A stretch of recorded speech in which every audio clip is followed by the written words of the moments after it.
Good morning, Metru Nui! Welcome back to another episode of the Barraki Talk Show. We're your hosts, the Mielik brothers, Jacob, Samuel, Thomas, and we're glad you're joining us today as we talk our way through the weird and wondrous world of Bionicle. But first, coming up on the Barraki Talk Show. And Onua's like, maybe I bash Vekama too much. Maybe he's not as bad as I say. But that would ruin my image if I don't keep bashing him constantly. It's like, wow, Onua, what a great guy you are. I love how that's the image he wants to protect, right? Yep. I know. It's like, this is my core personality trait. Also, funny thing is that Vekama, he says that he's had visions his whole life, but they only got worse when he became a Toa. So I'm like, his whole life, he's just been having these visions, Matoran, Toa, and Turaga, right? Which I'm like, I wonder what he saw as a Matoran. Yeah. Was it like, here's how to cheat on your next, mask making quiz? He's like, oh, thanks, Great Spirit Mata Nui. Or is he literally just delusional and happens to be right quite often? All that and more coming up on the Barraki Talk Show. Hey guys, before we get into today's episode, I have two quick items of business to discuss. Firstly, we reached 1,000 subscribers this week, so we are super excited to hit that milestone. Thank you to everyone who has stuck around and listened to the podcast or enjoyed the shorts. We could not have made it this far without you guys, so in honor of this achievement, we are doing a giveaway. There's a link in the description to the entry form, which also has the rules posted on it. So please make sure to read the rules before submitting your entry. Another important note is that the giveaway entry period will close on this Sunday, October 19th at 11:59 p.m. Pacific time. So make sure that you get your entries in on time. Otherwise, good luck and may the Great Spirit favor you. The second item that we need to discuss is that this episode will only contain the story discussion from 2 of the 3 Metru books that we mentioned we would cover in the last episode. We will discuss the last one, Time Trap, in next week's episode. So with all of that out of the way, let's jump right into the continued adventures of the Toa Metru. In between the last scene and the second to last scene of the Legends of Metru Nui movie, many books full of events take place. For this episode, we will be looking at the 2 books that lead into the 2005 Hortica wave, which chronicle the Toa Metru's escape from Metru Nui and their discovery of Mata Nui. Mata Nui. Mata Nui. So, this will cover the events after Legends of Metru Nui, specifically the 2 books, Voyage of Fear and Maze of Shadows. Ooh. Starting off with Voyage of Fear, where it's basically just a voyage and they're afraid of a lot of stuff along the way. Oh, yeah. I get it took it now. a lot of time to work out what the title was meant to be. Maze of Shadows just makes no sense, though. It's just purely metaphorical.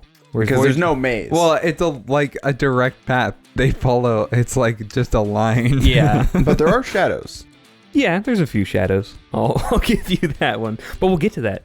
So, this book starts by the wrapping up the events of Legends of Metru Nui, where they have strapped Matoran spheres to the bottom of the Vaki transport, and they're floating away through the crack in the Great Barrier so that they can find a new land, because Vekama's like, the visions, the voices are telling me that we gotta go somewhere cooler. And everyone's like, sure, I guess.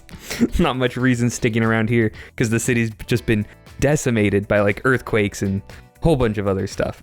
Quick thing to note about this book before we go in, everyone is much nicer to each other than in the previous 4 books, like by a drastic degree.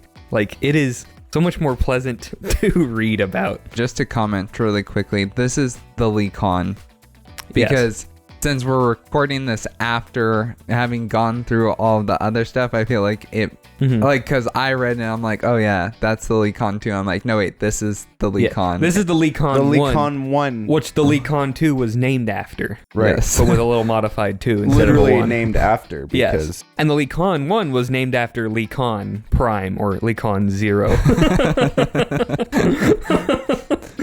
So, as they're going through, they notice that giant sea monsters are lurking in these essentially like half water, half air tunnels, like underwater tunnels. They're not underwater tunnels.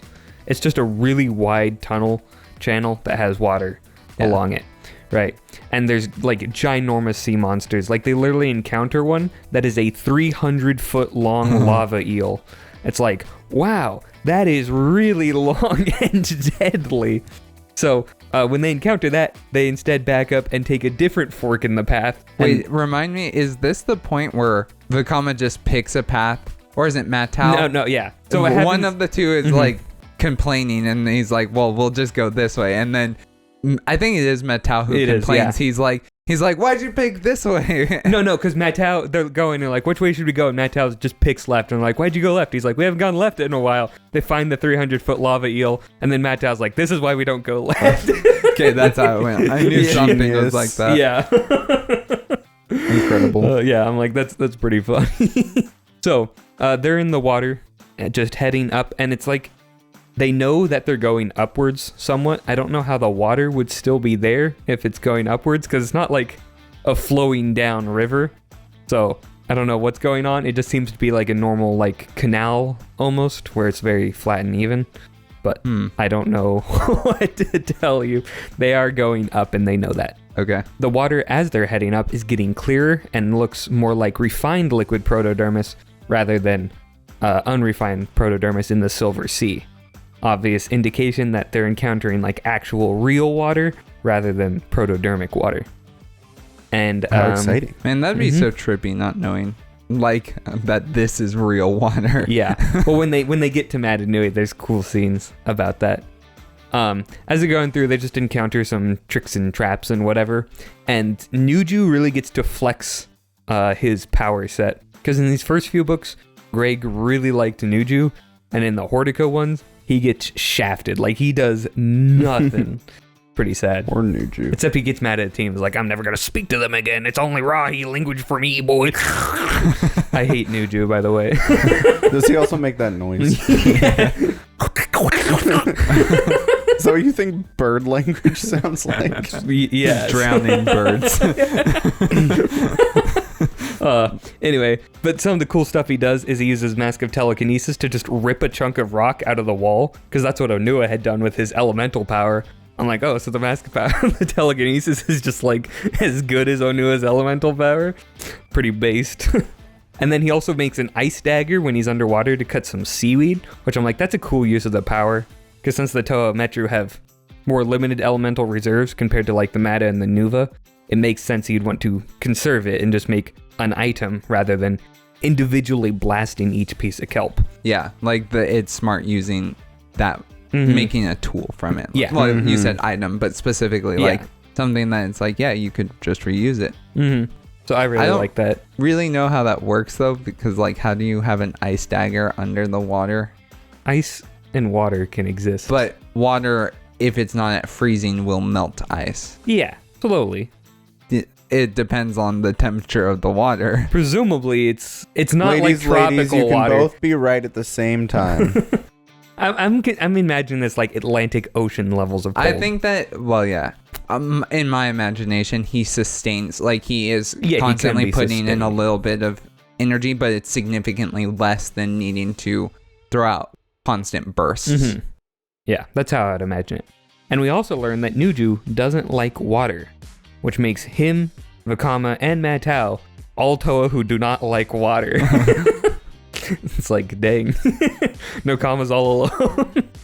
Or Nokama. But as they're going along and whatever, they're caught in a whirlpool. It's like, whoa, what's going on?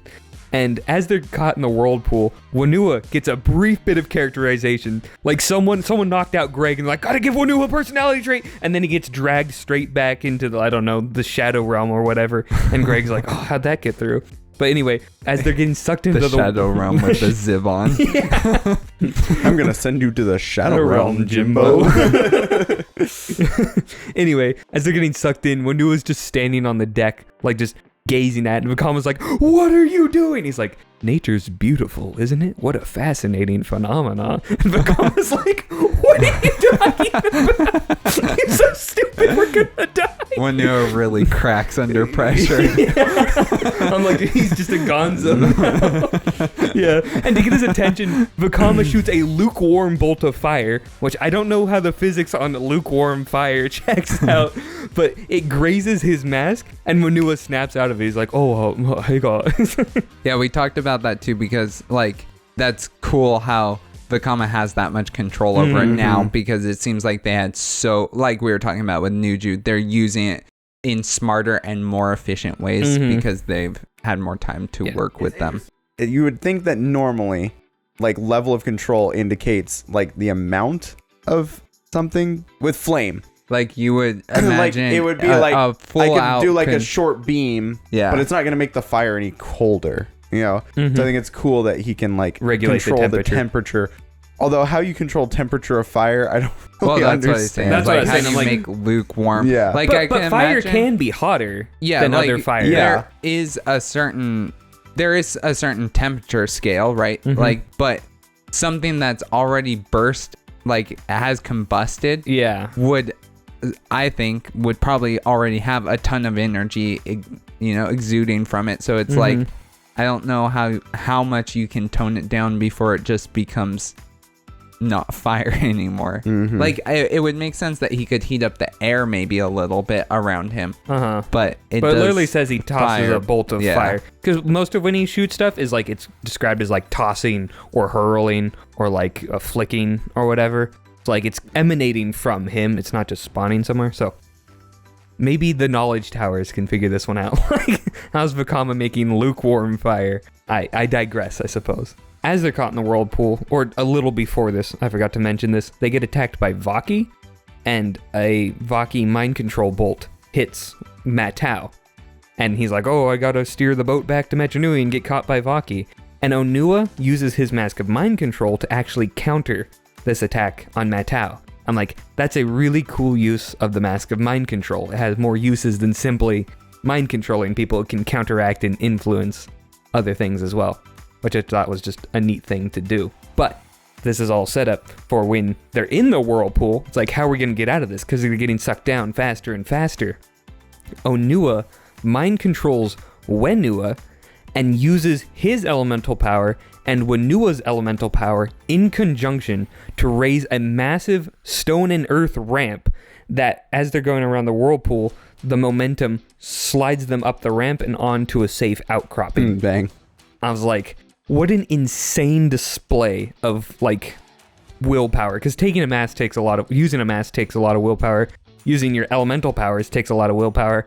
And then using someone else's elemental power obviously takes a lot of willpower. Because it literally says he didn't have time to explain the plan to Onua, and he didn't, like, communicate the information to him. It's not a mask of telepathy. Yeah. So he was literally, like, using Wanua's elemental power himself. Most busted mask. Yeah. I think it's funny that, like, the coolest act we've seen Onua do, all he had to do is completely violate someone's individuality, right?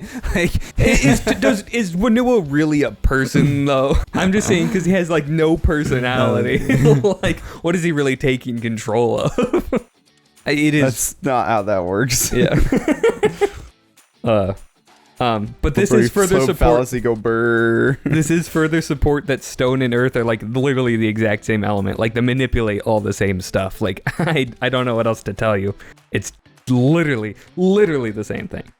Literally the same thing. Literally. So, then Vakama is like, okay, that whirlpool was unnatural. Something or someone was trying to kill us. Because as they're looking on the outcropping, the whirlpool's gone. It just shuts off.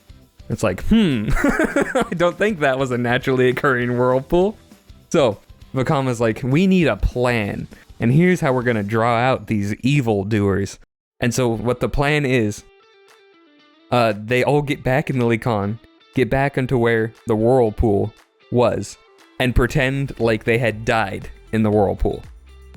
It's like, okay, hopefully this person wasn't watching the entire thing go down. So as they do it, a giant tentacled, like, squid monster Rahi comes up underneath them and starts, like, pulling the ship down and, like, cracking it with its tentacles. I'm like, yeah, that seems like what would happen. So then they're all stuck in like the inside, confined within the Barraki transport, and they're like, oh dang, this plan isn't working. We're all gonna die. What are we gonna do?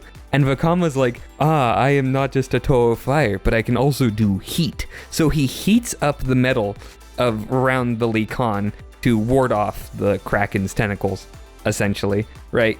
And without like combusting in their limited airfield, they're in like the storage compartment, right? So he can't use fire because it'd like roast them all alive. Yeah. And so he's does that, and the beast is like, "Urgh," and it lets go and starts running away. And Vakama like almost passes out. He's like, whew, controlling just heat was like the hardest thing I've ever done. And I was talking a little about this to Samuel before. I'm like, I don't know how much I like Toa of fire being able to control specifically just heat. Yeah. Right? Like, it doesn't seem that cool to me. I think they should control combustion, right? Actual fire.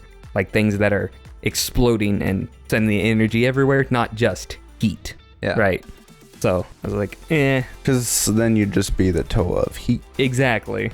It's like, I'm the Toa of kinetic energy. Ooh. And it's like, I don't know. That's kind of cool, actually. Yeah, that would be cool if that was a thing. But then don't call yourself the Toa of fire and just shoot fireballs. But what sounds cooler?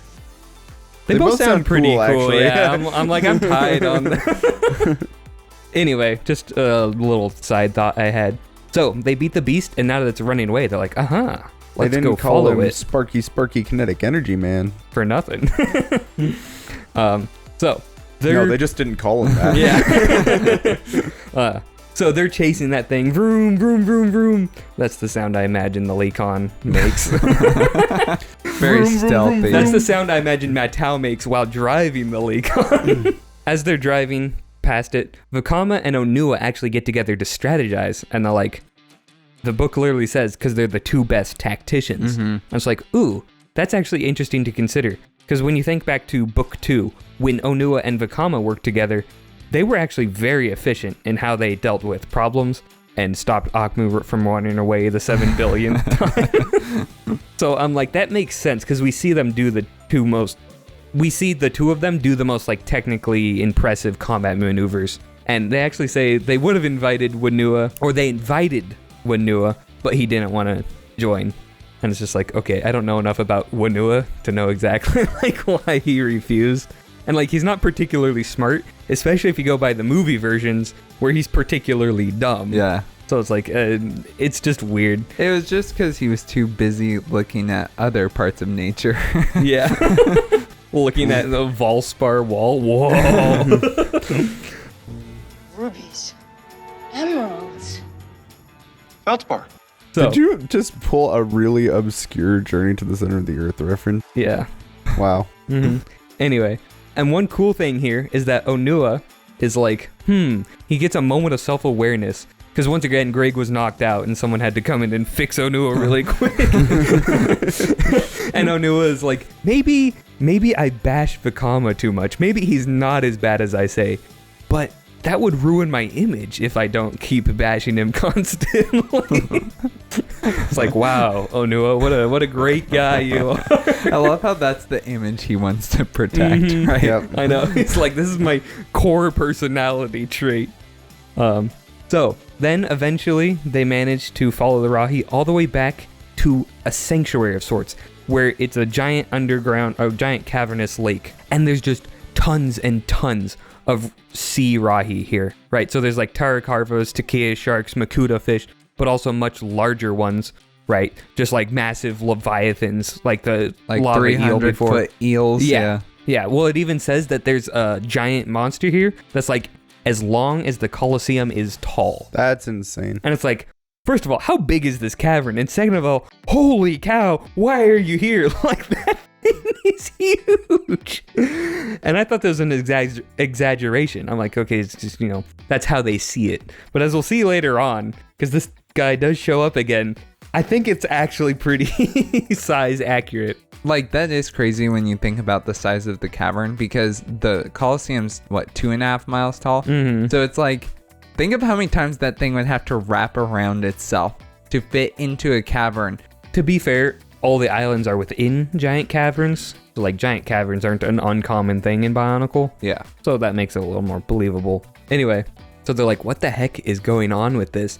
And then a bunch of robot things that we learn are called crawlhi start shooting energy bubbles the at people. crawlhi. Yeah. So when an energy bubble hits you, it like sucks you up and drains all of your energy, making you go unconscious. So the Toa get ambushed by a bunch of crawlhi as they're going through this massive horde of rahi, right? So obviously they get overwhelmed, and one of the Matorian spheres on the bottom of the Likan falls off and drifts to the bottom. It's like, oh man, what a shame. I sure hope nobody important was in that one. Don't worry, nobody important was in that one. Yes. Just Onua. Yeah. What? Just kidding. Onua couldn't have been. No, the joke was that Onua is not important. Onua. Mata or Metru? No. Anua. Onua. Sure, bro. Funny joke. Wait, do you Okay, explain, fine. Let me go back. Thomas, do you explain later who is in the pod? Yes. Okay. Akmu. Akmu? Akmu. How do we say that? Akmu? Jacob's having like serious long-term memory You okay? problems right now. I don't know. I hope so. Anyway. Akmu. Yeah. So they all then wake up and they're like, oh, where are we, guys? And then this Onu Matoran walks in and he's like, why are you here? What are you doing? And he's like a paranoid little freak. Okay. Oh no, we're gonna start the little freak counter back. No. So he. So now put the little freak counter up. Well, this is what, 4 little freaks now? I think that was 4 little Yes. freaks right there, which makes that 5. Yeah. 6 little freaks, I like to say. But so he talks to them and he's like, why are you here? And they're like, we're Toa, we're escaping Metru Nui because the entire city got destroyed and all the Vaki are evil. And this Matoran, whose name we learn is Mavra, is like, I don't believe you. I'll be coming back to get more information out of you, but I gotta go check on something first or whatever. So he walks out, and now all the crawlhi are just standing guard. And one important thing to note, he had like a little dog rahi with him that when Onua tried to use his mask of mind control on the Matoran, it would like vibrate and shake, and the crawlhi then beat Onua back to smithereens so that he couldn't use the mask. So that little dog detects Kanohi use to protect Mavra so that the crawlhi can come and get you. So it's like, that's why they're not just using it to mind control him and have him order the crawlhi to let him go. Which I'm like, okay, that's another pretty good small little logical detail. Exactly, that's what I was going to say. Well thought out. Because when the Toa Metru are using their powers intelligently and have access to all their elemental powers and aren't constantly infighting, they're a very effective Toa team. Yeah. Which is... love it so much. And just like really, they have a good combination of mask powers and elemental powers that makes them extremely effective. Yeah. So they're all sitting there like, who the heck was this guy? Why does he hate everyone? And Wanu was like, I actually knew this guy. Like, back in Gimmelstoop. Yeah. Yeah. So Wanu starts going into the backstory, but then they look around, they're like, where the heck is Vakama? And the little dog thing is like shaking and whining, and the crawlhi look around, they're like, oh man, Vakama's gone, because he used his mask of invisibility to turn invisible and book it. So like 2 crawlhi chase after him, and then Manu is like, oh wow, that's crazy. So then he continues the story. I love that Vakama. So like, we see Vakama actually making some pretty smart decisions in these books, but like, I love that he thought that through and thought, well, okay, if this thing can detect when we use our mask powers, well, it doesn't really matter if they know I'm using my mask power because they can't find me. Exactly. Right? So it's like, oh, of everybody who's going to use their mask power, that one makes the most sense. Albeit, Nuju's would be also really effective because he could move so quickly, like being able to use his power. Like, I would imagine he'd be able to move something or grab something faster than they would be able to react to the dog notifying them that a mask power is being used. Yeah, but they would just see what's being moved, so like it would be kind of a moot point. Yeah, but I'm saying, like, for example, if he wanted to just grab Mavra and turn him upside down and shake him around, it's like, what's the dog gonna do? Yeah, what the dog doing? No, you know what I'm saying? Yeah. It would be faster, but like it wouldn't be an instant win, which is what they would need. Yeah. No, I'm not saying that it's like, I'm not saying that Greg did anything wrong in not acknowledging that. I'm just saying that it would be possible. It's not like it doesn't completely deter them from using any mask power, right? No, yeah, I think it's a well-designed encounter. So then Wunua goes into his backstory. He's like, I knew Mavra. You see, when we were all archivists, Duma notified the chief archivist, Onepu, Mavra, and Wunua to go to a sub-level of the archives. And when they go there, it's like a water level of the archives, and there's a ton of sea rahi, ancient sea rahi. And they're like, where did all these guys come from?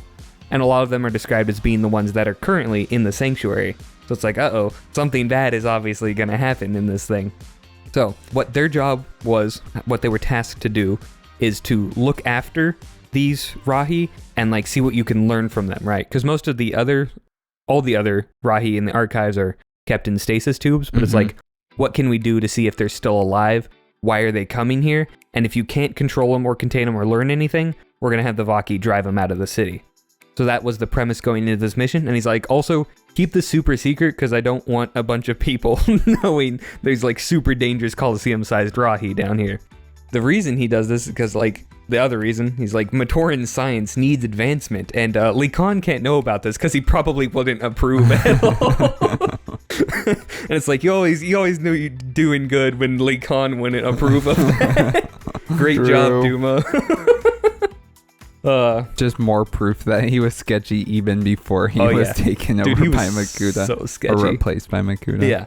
So over the course of like months, it's kind of implied, maybe years, they just keep going every day, studying these Rahi, learning about them, right? And it's like taking a massive toll on them because it's a very intensive field of work. And one day, Wunua falls in to the water and like he's getting circled by Takea sharks and whatever. He's like, oh man, I'm gonna die. But then Mavra, who is the most dedicated to the mission, right? He jumps in and he grabs Wunua and he pulls him out. And he's like, oh, thanks for saving me. And Mavra's like, yeah, no problem, right? I'm just glad that we didn't have to hurt any of the specimens. Because that's just going more, Onepu and Wunua are kind of like distancing themselves from the project, whereas Mavra's just going full fanatic mode, being like, need to do this. This is my life now. That's all he does. So, that's what they're doing. Have you ever seen the dolphin tale? You know how this kid becomes like absolutely obsessed with this one dolphin? That's Mavra right now. Yeah, basically. Yeah. So then, what they're doing is the giant serpent one day gets really fed up and it wants to break out of the containment. So what it does is it just rams the top of the archives, and it says that the force of its impact shattered multiple display wings of the archives and shook the entire Metru. All of Onu Metru was like experiencing an earthquake because this thing was ramming the top of this sublevel of the archives. This is described as the Colosseum-sized sea serpent. I'm like, I think this thing might be the size of the Colosseum, because that's insane. Right? I mean, well, yeah, when you think about, like, probably Onu Metru is probably not even 2 miles across at any, like, even if you went furthest point to furthest point, right? Like, I can't remember exactly where it's positioned. It's not one of it's one of the smaller ones, isn't it? No, it's one of the larger ones, I believe. No, it's one of the smaller ones. Okay, so... I didn't even realize there were different sizes. Well, the Metrus? Yeah. Yeah. Like, I never thought about the fact that they were not all the same.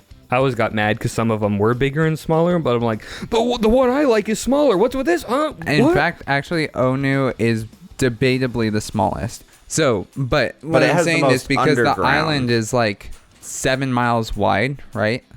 Is that right? So it's 40 miles wide and 20 miles long. Let's say 10 at it's 40 miles long and 20 miles wide. Yeah. I knew what you meant. Yeah. Let's just say Onu Metru is 10 miles across. That means that roughly 1/4 of that, if the serpent is as tall as the Colosseum, 1/4 of the length of Onu Metru was coming directly up underneath it and just smashing into it. Yeah. Like, that's huge. That is, like, yeah. That's like taking a literal quarter of the island, going down into the water underneath, and then just ramming it. Yeah. I know. I remember reading it, I'm like, oh, that's heckin' cool. But then I'm also like, Duma, you're even stupider because like get this thing out of the city now. Right. But what happens is that thing starts doing it's like wreaking havoc in all the archives. And then Duma comes down and he's like, this project is donezo, okay? You guys are no more of this. I don't want any of this. In the morning, the Vaki are going to kill or make sure all of these things are gone.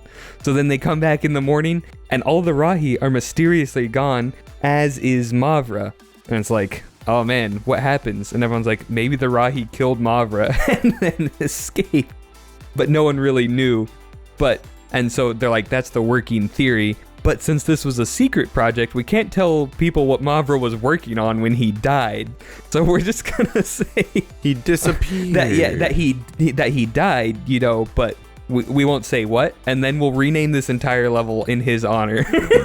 Brilliant. That'll shut him up. Yeah. Don't ask any questions. How just many go to the levels? Mavra level. How many levels of the archives are there? Unknown. As many as the plot desires. What's the deepest level that we And know the of? plot They're not numbered. the plot has fickle whims. Yes. Much like Thomas. The whim-fickle plot. So, that's the end of that story and where we get the details on what Mavra was doing. I was like, it's an okay backstory, but it obviously explains where he got all these ginormous sea Rahi and why he's so obsessed with them. Yeah. But then we cut to Vakama, and Vakama's stumbling around these random bunches of tunnels, right? And he's like, I just need to find a spot where they'll miss me for like 1 or 2 seconds, right? Because he has an ambush planned. Because obviously Toa's striking strength, and even with his discs, like he can dish out a one-hit kill on these Crawlhi. Mm-hmm. So he finds one niche, gets inside of it, and the Crawlhi start coming down. Like, even if he's invisible, like, we have ways to detect him, right? We can sense, like, air pressure or, like, see him. I forget exactly what they say, but they have ways to detect him.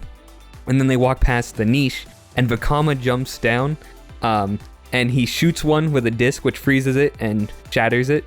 And then he hits the other one with fire, and it explodes, right? And he's like, okay, got that done.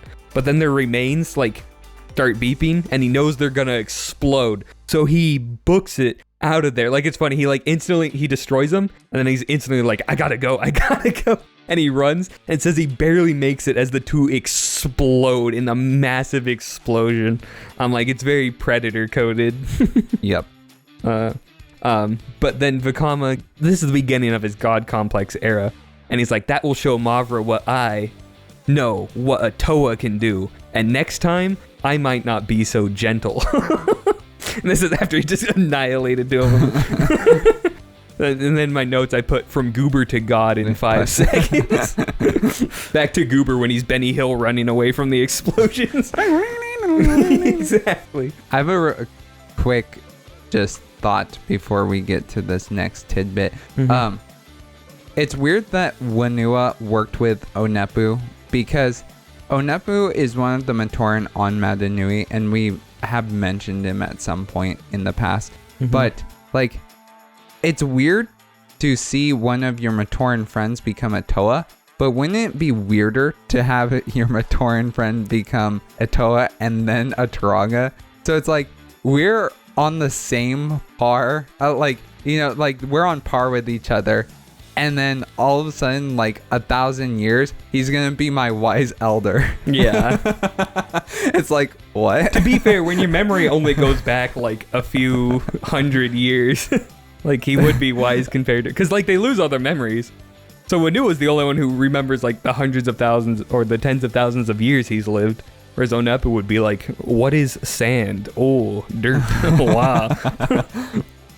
Do they actually just lose their memories over time, or are you saying the Mata Nui The Matoran Matoran spheres because of make the you lose your memory. Yeah. Mm-hmm. So Onepu on Mata Nui, zero clue. fair enough. Yeah. Very convenient feature, if you ask me. Yeah.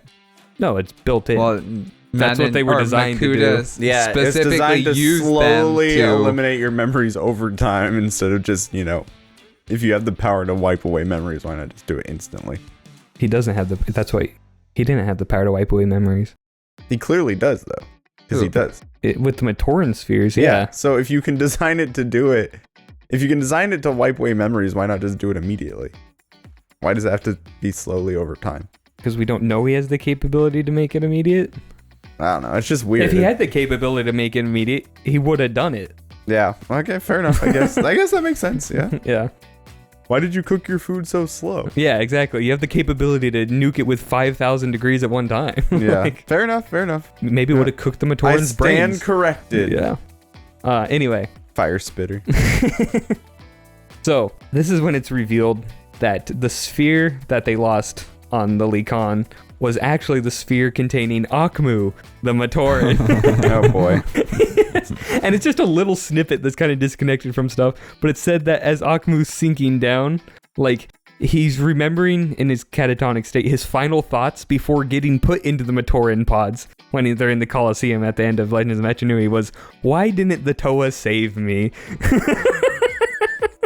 It's Classic Akmu, you're such a loser. He's like, I'm going to try to kill the Toa. I will steal in line to the Toa. Why won't you save me?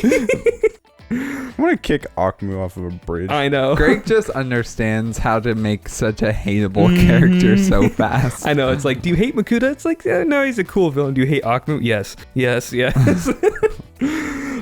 We cut back to the Toa, who are there with the Crawley. Mavra's gone, and they're sitting there like, okay, I think we have a plan. And what they do is essentially they just go all out with their elemental and mask powers at once, because now that 2 Crawley are gone and they're a little distracted, there's no collateral damage, right? Yeah. And so, like, Nuju's fighting one, and he does, like, a Dastan flip where he runs up the wall and then turns around and blasts one with ice. Onua rips the ground underneath one and then slams it back together like a trash compactor and turns a Crawley into a cube. I was like, that seems kind of overpowered. That's sick. Like, do that to Makuta, that's an instant win. Yeah. So, yeah, they just kill him a bunch of cool ways. And Vakama comes back while they're fighting, and he bisects a Crawley while invisible and sliding underneath it with his firepower. So, like, he's invisible, slides underneath it, uses firepower to cut it precisely in half, and then stands up. That's cool. Yeah. Never underestimate Greg's ability to skirt around censorship rules in order to have Toa kill things. Yeah. Just make him robots, bro. Robots, man. Yeah. It's always robots. And then Matau has a sick line here after Vakama does that. He says, it's official. You do more lying down than Onua does in a day. Hey! I'm Is like, that the first friendly fire on people Onua? have said disparaging things about Onua before, but this is like one of the most clear in support of Vakama. Right. So I'm like, good for you, Vakama. Vakama needs a win. Yeah. Then Mavra sees what's going on. He's like, calls all the Rahi and the Crawley to attack the Toa. And so on the beach of the cavernous lake, it's like a free-for-all. Crawley, Rahi, Toa, they're all fighting. It says the Toa are like using their elemental powers just to keep from dying, essentially. And as all this is going on, and the waves are churning up, and things are getting real loud, a squad of Vaki fly in and start shooting at everything that moves because, yeah, all like the Crawley are dangerous, Mavra's a criminal, the Rahi need to be contained, the Toa are criminals. So it's just a complete free-for-all going on. And in all this chaos, Onua gets knocked into the water, right? And so he's falling down, and it's like, oh man, he's gonna die because all the monsters are circling, or he's gonna drown. And then Onua jumps in and saves Onua from the water, the same way that like Mavra saved Onua from these very same Rahi. So I'm like, that's a bit of a cool way to see that.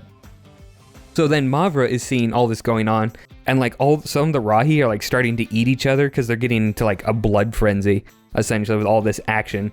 And he, seeing this destruction, is like, maybe I wasn't the one to take care of all these Rahi. Maybe they can take care of themselves, right? He's like, maybe this whole thing was a bad idea. Like, why'd I even come here? What am I doing, right? So he's getting this huge moment of self-awareness.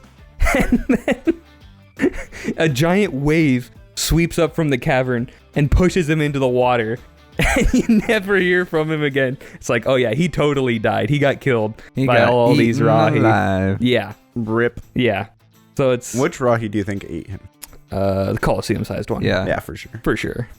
Probably on accident too. Yeah. It was just It's just swimming trying to around, breathe in. Yeah, breathing in. It was like, You ever notice how in like movies and books and stuff, when a character like isn't like pure evil but like needs to have vengeance, they always get swallowed by a giant creature of some sort?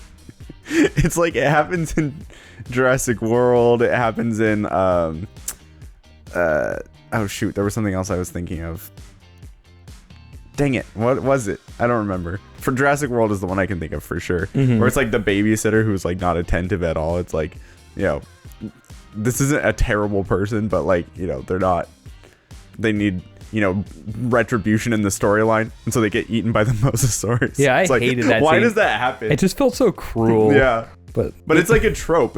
I wish I could think of the other one. I was thinking of another one, but I wish I could think of what it was. Yeah. If you know what it is, tell me in the comments. We can come back to it if you think of it. So as Mavra gets swept in, Onua is like, oh man, we should go save him. You know, he's my friend. And then Onua is like, yeah, but you're also my friend, and I don't want you to jump in because you're going to die if you go in again. And it was a weird moment because I'm like, is Onua sincerely caring about another member of the team? This is crazy, man. I couldn't believe it. But it hit very nicely in the story. I'm like, wow, I actually do believe it. Like, is this a bit of a redemption for Onua? And it was. It was a bit of redemption. 5% redemption to Onua. You love some good character growth. Yeah. I guess it is character growth from being a totally selfish loser to being a mostly selfish loser. When Onua was when he was a Matoran, was he also like that selfish? Or we don't really know that much about them when they were Matoran. We know he wasn't as bad as Akmu. But that's like yeah, impossible. Exactly. I know. We're just saying there is a low bar that he clears. The bar is underground. Yeah. So during So during all of this, the Toa get in the Lecon and they book it out of there. They're like, we don't care what's happening. We just gotta go. But then all the Vaki decide to chase them instead. And as the Vaki are chasing them, Vakama can sense that like they're on the right path to get to the new land that he's seen in his visions. And he gets a bit manic. He's like, we can't go to this new world with Vaki there. Like, it has to be a new start. And so he's like, Onua, collapse the tunnel behind us. Like, just get rid of them all, block it all off. We're not coming back this way at all. So Onua crushes the tunnel, destroys all the Vaki, and Vakama's just staring at it, you know, all intently.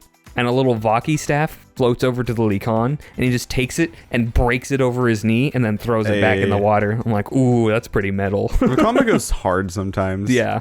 Dude, these two, if you're a Vakama lover, these two books are where you gotta go to get all the juicy deets. Because it's certainly not in the Hortica stuff. Please never say juicy deets again. So, they go up the tunnel, and eventually they reach the bright sunny shores of Mata Nui. Mata Nui. Okay, it's like that scene in The Croods where they come out. But it happens like 5 times in the movie where they come out and it's like this beautiful vista and the music plays. Are you not? I don't know what I'm talking about. No, it happens like so many times in that movie. No, I just remembered it because I was like, it's really funny because normally it happens like one time in a movie where like the journey's over and they finally see it. But in The Croods, it happens like 4 or 5 times. They come out and see this new vista. It's like, oh, and then it's like, all right, new one. Oh, so funny. Pretty funny. Anyway, so they get to Mata Nui and they're like, wow, it's super bright because like it's lit by actual, you know, sunlight on the surface. Yeah, they're not in a cavern like simulating sunlight. And they think the sun is super weird. They're like, oh man, just like one sun? How whack is that? This is Simulacra and Simulation's worst nightmare. Yeah. And so I think Inokama tastes the water. She's like, this doesn't taste like protodermic water, which I don't know why she's just drinking water straight from the ocean in the first place. But well, can they drink? I mean, presumably they wouldn't be able to get sick like what we do. It's right? always been unclear if they actually drink water. Well, clearly she does, so that's confirmed. Yeah. I mean, she can taste water. They have taste. They have tongues. But, like, I don't know if they drink water. I'd have to check that out. Anyway, it's just a funny scene because essentially it's a bunch of city slickers that can't believe, like, nature exists. Because, like, in Metru Nui, everything is artificial, right? Except in Metru, there's some plants there. But it's just like, oh, yeah, dirt? Like, I'm touching grass? That's insane. What a crazy concept. That explains Akmu. He never touched grass. Akmu's just a Reddit mod. Editor, put that up, please. Akmu with a fedora. Anyway, so that is the end of the plot of that book. I think this is a fun story. I I like that it has a sort of like in between. It fills in those gaps. And I think a lot of times, especially with Bionicle media, that's just really overlooked. It's like filling in the gaps. I like this one because it is filling in the gaps. Like, there's a legitimate need. It's like, how did they get the Meteor in there? What was going on? Whereas, like, with Hortica, it's like, this doesn't need to be filled in. Like, this just seems kind of superfluous. Right. It's just widening gaps so you can insert things. This one is like, okay, there's a legitimate gaping hole of lore here. Yeah. Let's see what happened. And I feel like these kind of areas are where Greg really shines with his storytelling. Because he can kind of let loose a little bit. Yeah, it's more, he has a little bit more free reign. Yeah. Exactly. I agree. You get some just cool stuff. Yeah. The team can actually be functional because they're not beholden to plot and do stupidity for whatever script or movie. Plot-induced stupidity. Yeah. I love it. Let's put that on a shirt. I mean, that's a common phrase. But yeah, and I've also... never heard that before. Really? No, yeah. Oh, dang. Huh. And also, since it's not beholden by any visual constraints, he can have the Toa do as many cool and acrobatic things as he wants, right? There are multiple mentions of flipping on this in this movie. It says, because one of them is standing on the back of the Lecon, and they need to get to the front, so they just do a flip all the way to the front. I'm like, that's not necessary, but it was really cool. Exactly. I'm like, you love flipping stuff, don't you, Greg? Flipping Greg. Greg really loves flipping stuff. Yeah. I did want to explicate on what the Kralhi are. The Kralhi are the proto-Vaki, so they were created and made out of clockwork, and to function in the same capacity the Vaki did. Except their gimmick was that they'd shoot those energy-draining bubbles to stop ne'er-do-wells and whatever. Except that it was so effective, it'd like make Matoran unable to work for weeks or days afterwards. So it's like, that's not super great. And also we learn that it has multiple perspectives of the Kralhi in this book, and they clearly have a survival instinct, and they clearly have like a want to kill occasionally. So I'm like, I think these guys are just straight up evil. It's so strange that sometimes Greg will just like cut away to like a creature's perspective or something like that. Yeah, it's a bizarre storytelling choice that like I've almost never seen anywhere else. Yeah, like in the Hortica thing, multiple times it'll cut to like random Rahi who will just observe things, right? And like either tell it to the Vezirac or just like do whatever. It's like such a weird choice, but like somehow it works. I don't hate it. Yeah, I think it's kind of cool because generally speaking, you're a like ethereal viewer in third person book, right? Like you're usually following a character, but you don't feel like you're in the story. Like a first person is intended to feel like you're reading from the perspective of that character, right? When you're reading a third person book, you're not really supposed to feel like any of the characters in the story. You're just kind of removed. You're looking down at the scene.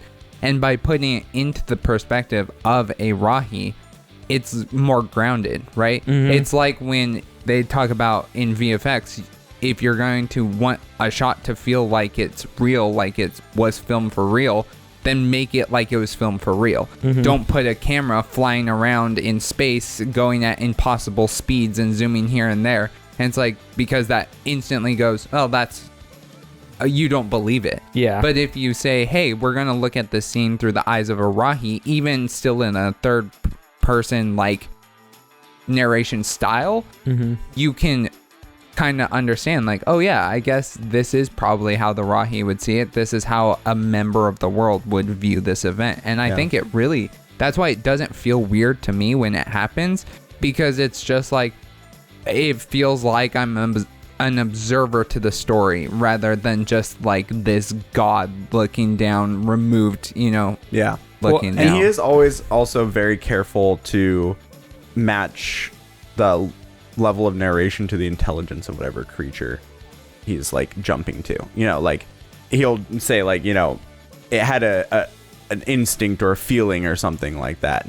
rather than like it's like understanding it. Yeah, it's not a total match, because level. like I guess it could be a total match because some Rahi end up being extraordinarily intelligent, right? Yeah. But I'm like, But for the most part, it always feels like it's appropriate level of intelligence. Yeah. Well, I think it works for two reasons. One, because of like what Samuel was saying, and it matches that because in the Bionicle universe, there's no recording anything. Like everything people know happens from either prophecies or eyewitness testimony, right? It's like you always send spies and they have to report directly back to you with their words, right?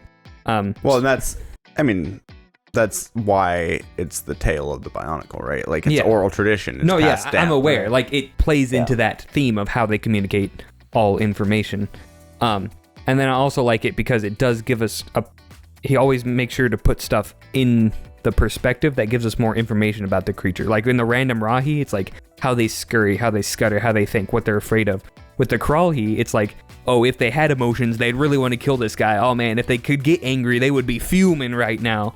Right? It's like it's giving us how this thing functions. So it's just additional information that adds to the story in a grounded way. So that's why I think it works. But going back to the Kralhi themselves, like it is clear that they have sapience of some sort. Like they're not just programmed. They have a base programming that heavily impacts how they function. Like they're programmed to protect Matoran, which is why they follow Mavra in this crazy dangerous place, right? It's like they're protecting the Matoran.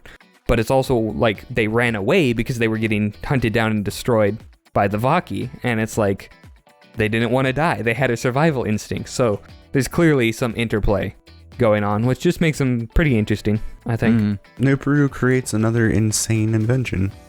I think that's what I came away with that. Yep, good old Metru. Then for my overall thoughts, I just thought it was cool that Toa were more pragmatic and the tone was a bit more of a downer because it should be. Like all of Metru Nui's essentially just been toastified. They lost their home. Yeah. So they have to find a safe place. They have to find a new home because there's nowhere else to go, literally, unless you want to go to like Zia or Stealth or something. But it's like, I wouldn't. Go to the southern continent. That's pretty big. Yeah, but it's also terrible. Yeah. This tone is evident because even when they lose the Matoran sphere off the pod, Nokama's like, oh man, I gotta go in after it. And Fakama's like, no, we're getting attacked by thousands of Rahi. If you do that, we're going to lose. We have to stay on task. We have to save what few Matoran we do have. Yeah. It's like, I actually think that was kind of the right choice there. Like, they didn't have another option. Did they end up going back and getting him? No. Akumu's left there the entire time. That explains some things. So is that how...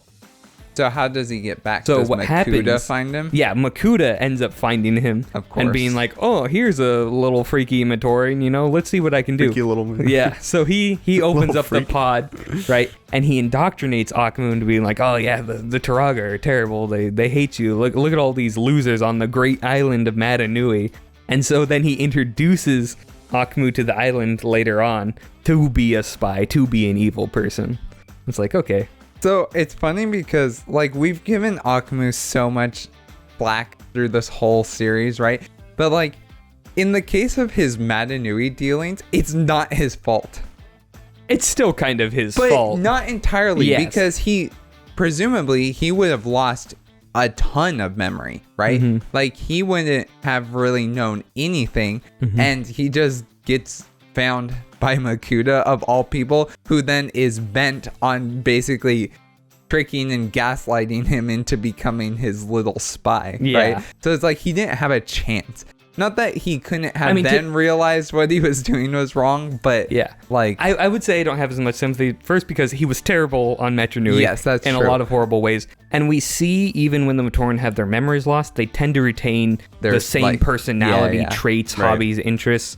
So like, if Akumu's hobby is being evil, then like he definitely retained that, right? Yeah, more of evil what I was isn't saying really is the like, right word. He had for the Akumu. chance, right? He gave everyone in Po Metru or Po Koro the plague. Yeah, that's pretty evil. Actually. Every single one. That's fair. Yeah, fair point. Fair point. And he made them pay to do it. True. 2 goats per comment. That's ball. a great point. What I was gonna say though is like he finally had the opportunity to like start fresh, you know, like clean slate. He didn't even remember doing all those bad things, right? And the one person who finds him is Makuta. Yeah. It's like, oh, what a bummer. Yeah. It is like kind of sad on a certain level that like his last conscious thought is like, why didn't the Toa save me? Yeah. Like that's a little depressing. Yeah. Like I know it's supposed to be ironic, but it is also kind of sad. No, yeah. Akuma is just a very sad It's like in Dr. pathetic Horrible's person. sing-along blog at the end. When, don't spoil Dr. Horrible. Go watch Dr. Horrible sing-along blog, come back, and then listen to this part. Yeah.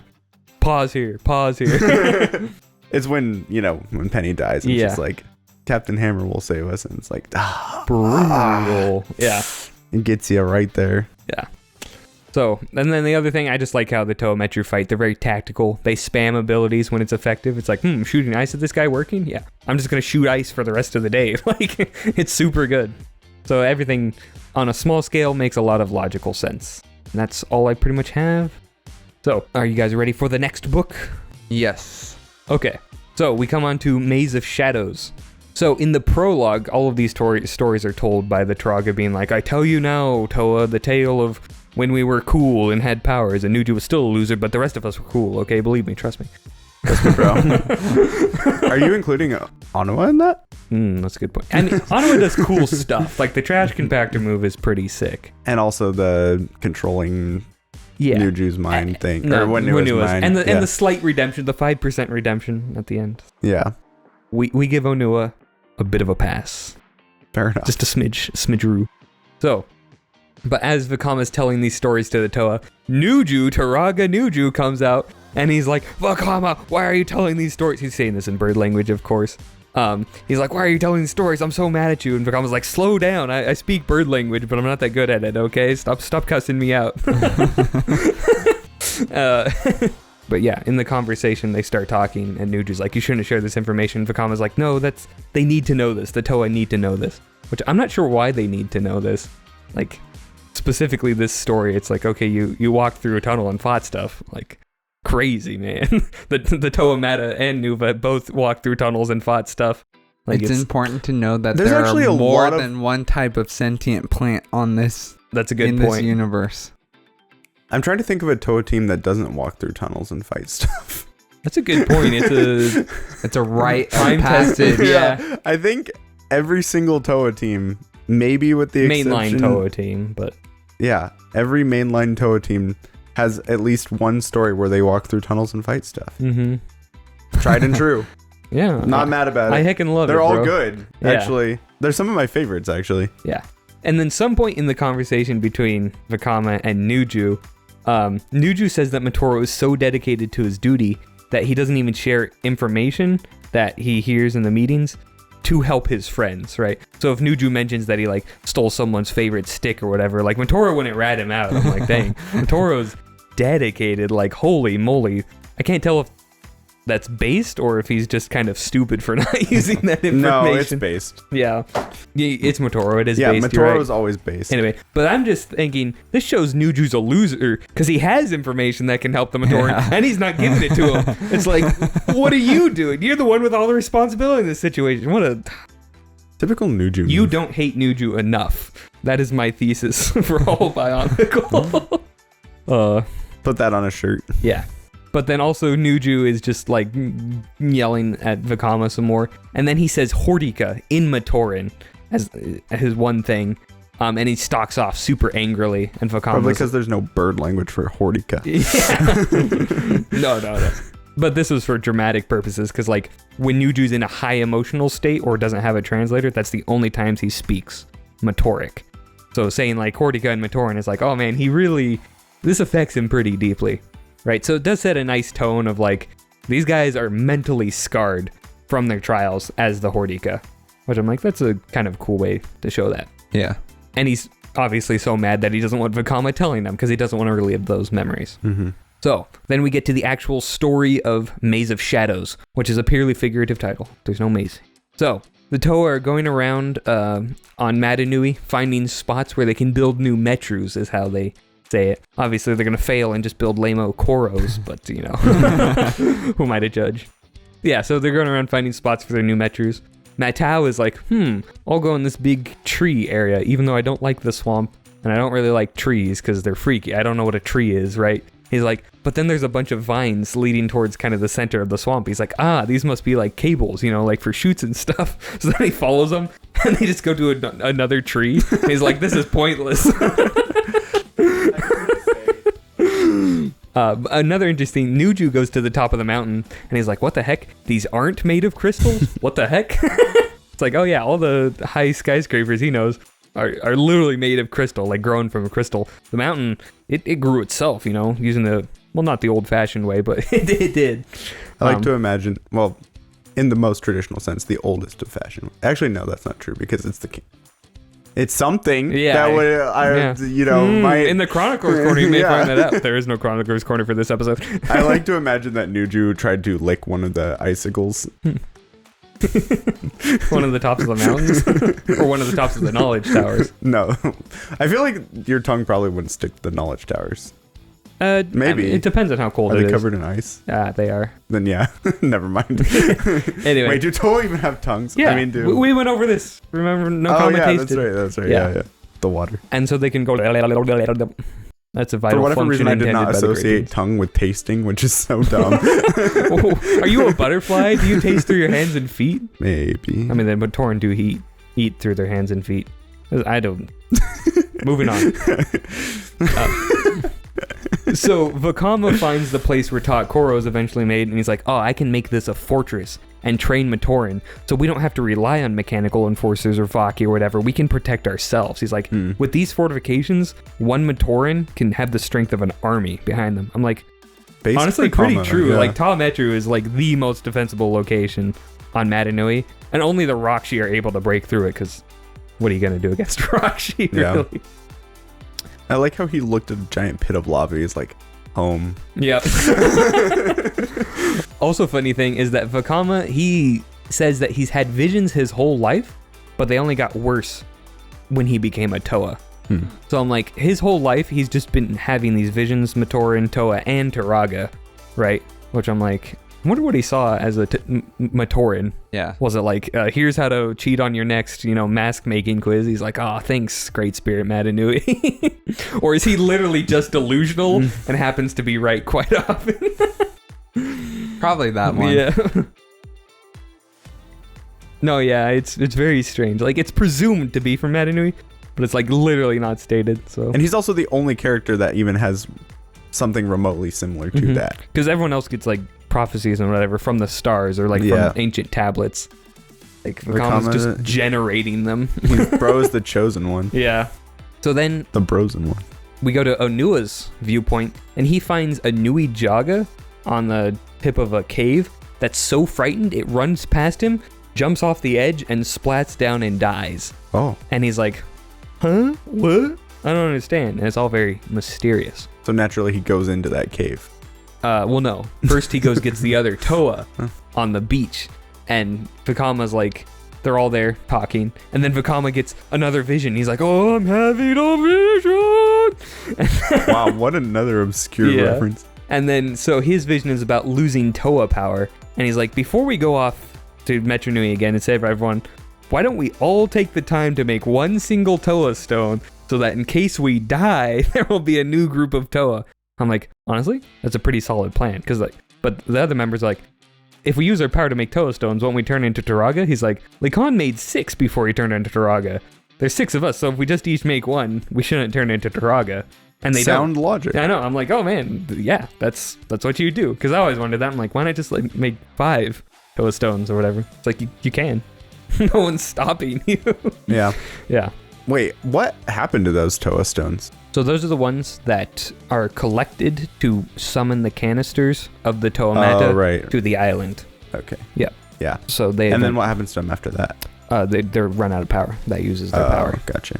So they all make Toa stones, hide them around the island, and then they go back to the tunnel, and they're like, we'll go down here, because nothing weird is going on down here for sure.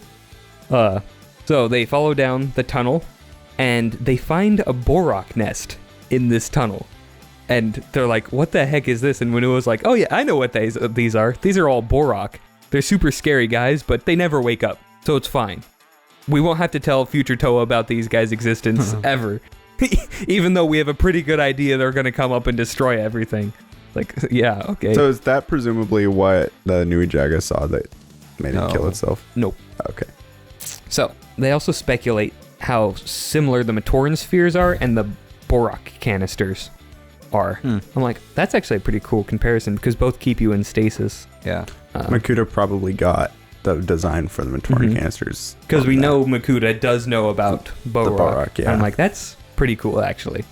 So, and this is where Vakama gets a vision that the Barraki will eventually destroy everything on Mata Nui. It's like, and he still didn't tell the Toa Mata about this? Very bizarre. And Onua is like, I don't believe your visions, Vakama. That's stupid. Even though they just found an island that Vakama was led to by his visions through the tunnels, but, whatever. So, they continue on the thing, and this will be a running trend with this book of where they encounter something, go, ooh, that's interesting, and then just continue on. And when they continue on this time, they stumble on energized protodermis that is leaking down from the ceiling of the cavern, just in little drips. And they're like, what the heck is this? And Nokama actually says that Ga Matoran studied this substance and tried to replicate it back in Ga Metru, because it's a form of protodermis, they thought. But she's like, they were never able to do it. I'm like, that's cool, actually, that the Matoran knew about it and tried to replicate it. Because if the Matoran could replicate it, holy moly, the stuff they'd be able to do. It's funny that it's called energized protodermis, but it's not actually protodermis, which is interesting. Yeah. It's like, well, I mean, we have tons of stuff. Yeah, watch like our protodermis episode all about that. It's just so interesting. Yeah. I always have to wrap my head around that a little bit. Yeah. Then I'll skip the next part because no one cares about the Krenua. What is a Krenua? Fine, I'll go over the Krenua. So then they go on, and a bunch of dust particles start attacking them. We're like, what? We're getting attacked by sand? But then it solidifies into a Krenua, which is a type of Vaki that was made for super specialized archives breakouts, like mass archive breakouts, because it can turn into sand and reassemble at will, and it's also ginormous and hulking, so presumably it's very strong. Onua says, in practice, they were used more often to fight organized crime, which he considered highly overkill. Because imagine essentially Sandman from Marvel coming to break up like a bunch of preschoolers like fight. It's like, yeah, they're gonna lose, obviously. Normal Vaki are overkill for breaking up smuggling rings. Like, what are they gonna do against this guy? Yeah. Yeah. So they're all fighting the Krenua, and how they end up beating it is that they get it to disassemble and go to one place, and while it's in its sand form, Vakama just flash fries it, turns it into glass. And so that's smart. Yeah.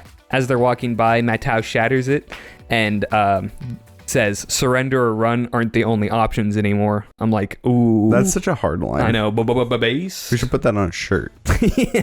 That's interesting because someone asked if it's an official motto. If they're official, like if the mottos were official, like in canon, and it's like, well, obviously at least surrender or run is. That's why I'm like, I think they probably all are, because if surrender or run isn't like. Yeah. No, it totally makes sense that they would be. Yeah. So after this, they encounter a ton of randomly mutated Rahi in a cavern, and many of them are dead, and they're like, whoa, what is going on? Like, why are all these random Rahi there? But then one of them hits Matau with like a beam of energy, and it fuses him into the rock behind him. And they drive away the Rahi, but they're like, oh man, Matau's half rock, half person now. What are we gonna do? But then Onua is like, I'm in communion with the stone. I know what to do. So he uses his elemental power to slowly work Matau out of it. And they're like, can you hurry this up a little bit, Onua? He's like, if I do this wrong, it's literally going to instantly kill Matau, okay? Give me a little time. And so he eventually does that. And I thought this was kind of a cool moment because like it's tapping into like his carver instincts. And if you use this, you can make a delineation between stone and earth, where like stone is like the worked on, hard, like chiseled craftsmanship part of the earth, whereas earth is more like the loamy, untamed, natural part. Right. Which earth. Is always how I pictured it, because the stone Matoran are like, they're carvers, they're artisans, they're craftsmen, right? Whereas like Earth Toa or Earth Matoran, they're like miners and like they don't like. But they're also engineers. Well, true, but like that's a little bit different thing from like, you know, being like a craftsman to that level. You know, like engineer and craftsman are like two sides of a similar coin, but they're not like necessarily the same thing. Yeah. And so I've always kind of delineated it in my mind like that, right? And yeah, there's obviously a lot of overlap, but I do think, yeah, it's it's that level of like attention to detail, and like an Earth Toa wouldn't really be able to do what Onua does. Yeah, and they call attention that because that also helps that Onua has no personality. So like, why make him do anything important, right? Right. For this whole book, he's just a flashlight.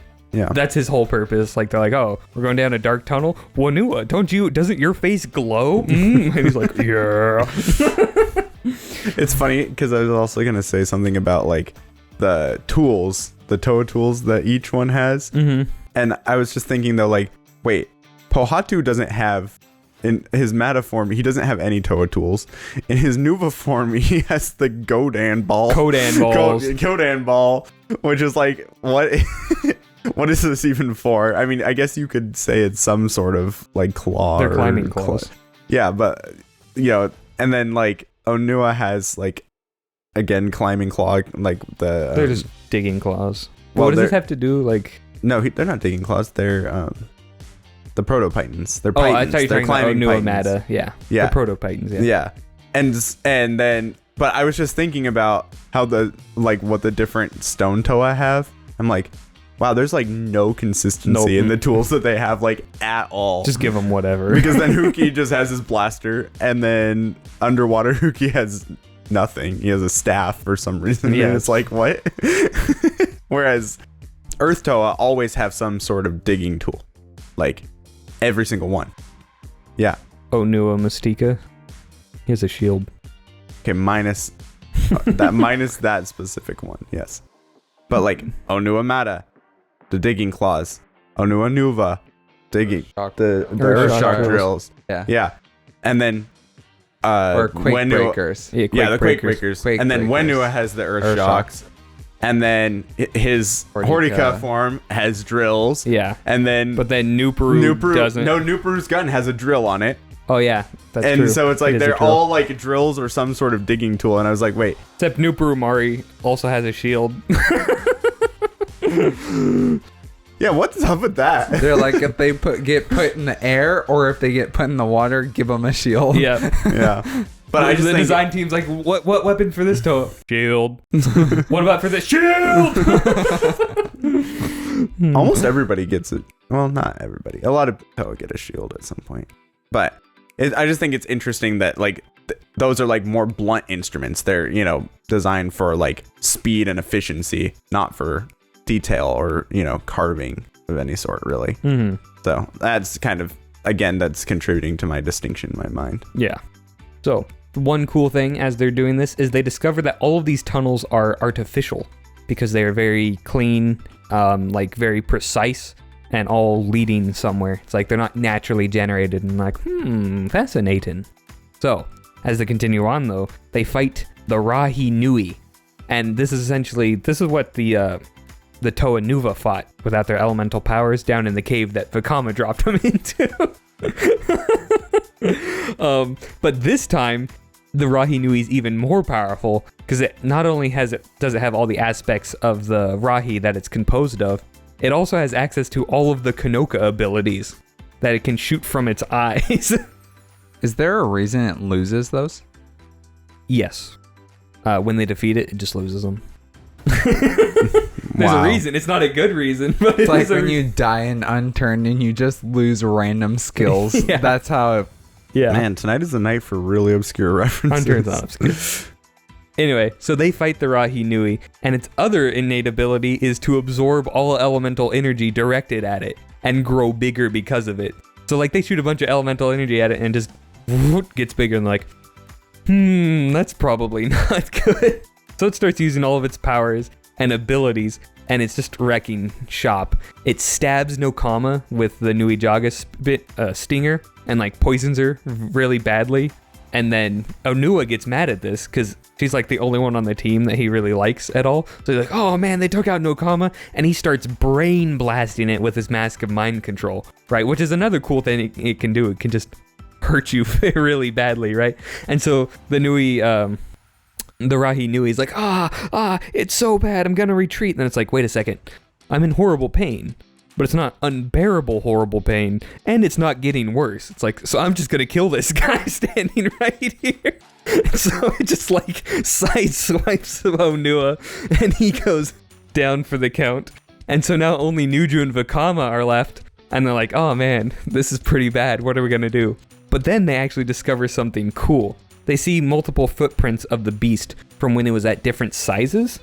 And none of them get any deeper. Right. So they're like, okay, this thing isn't gaining mass. It is purely increasing in size when we hit it with elemental power. Its molecules are spreading. Exactly. So they just overload it with elemental power while Vakama's flying around on his jetpack disc launcher. And eventually the thing gets so spread apart that it can't physically interact with objects, and its molecules, gravity just disconnect, and it just drifts away. Just gone. Such a cool solution to a problem. I always loved this. I remember this fight. Mm-hmm. Yeah. And it's always really cool. And then they literally say, they're like, man, I hope that thing doesn't take 1,000 years to regenerate. Or like, I hope it'll take at least like 1,000 years to regenerate or whatever, which it regenerates in almost exactly 1,000 years. That's what I was just going to say. And that's similar to how the Toa Mata beat it, right? No. Oh, how did they beat it? I forget. The Toa Mata didn't beat it. Nuva. Vakama beat it. Oh, right. Yeah, It was the Nuva and Vakama saved them. Yeah. Right. How did he save them? With the Mask of Time, right? No, just... I'm trying to remember. How it happened was the Nuval went into this cave that Vakama lured them to, and he's like, you must now face the Rahi Nui, which has no Kanoka powers, right? And the Toa didn't have their elemental powers at the time, so how it's going, it's like fighting them, but they're just using all the Nuva mask powers. They had the Mask of Shielding, Mask of Speed, so they essentially just like teleport around it and get it really mad. But they had no win condition against it. So Vakama's like, oh man, I gotta bail these guys out. So he just turns invisible, taunts the Rahi Nui because it knows his voice. Right, and then he traps it forever. And gets it to charge into the wall and a bunch of stalactites hit it. That's right, yeah. Yeah. So that's how they beat it the second time. But Wait also, a minute. What? Sorry. I just looked up a picture of the Rahi Nui because I was curious. It doesn't even have... It has treads. Well, the treads weren't getting any deeper, Jacob. It specifically says feet, though, in the book. Yeah. That's so funny. Look, this is what the Rahi Nui looks like. It literally does not have feet. That's funny. Anyway. So that is probably confirmation then that... the designs aren't canon. Well, that the treads are feet. Which is what I always suspected. I was going to say, I don't Treads think there feet. was any implication that the treads were meant to be treads. Yeah, I don't think so either, but yeah. Anyway, so kind of interesting. This leads to an important plot point because now Nokama's poisoned and dying, and everyone forgets or doesn't have access to remove poison discs.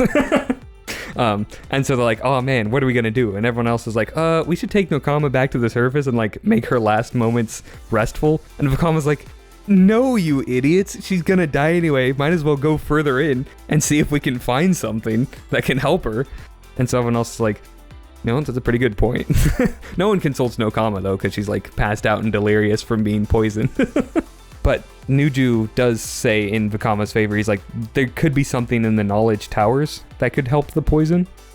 So it's like, it's a long shot, but at least it's a shot. They go on through the tunnel, and that's when they find a bunch of like fungus and whatever on the wall, where they're like, what the heck is this? And so they follow it along down, and eventually they come into a big old cavern that has a plant monster, like a tree looking thing, like that's embedded into the wall.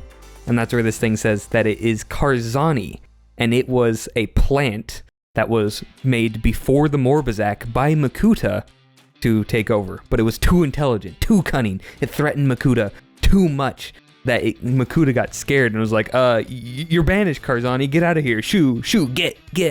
And so Karzani's really mad at Makuta now.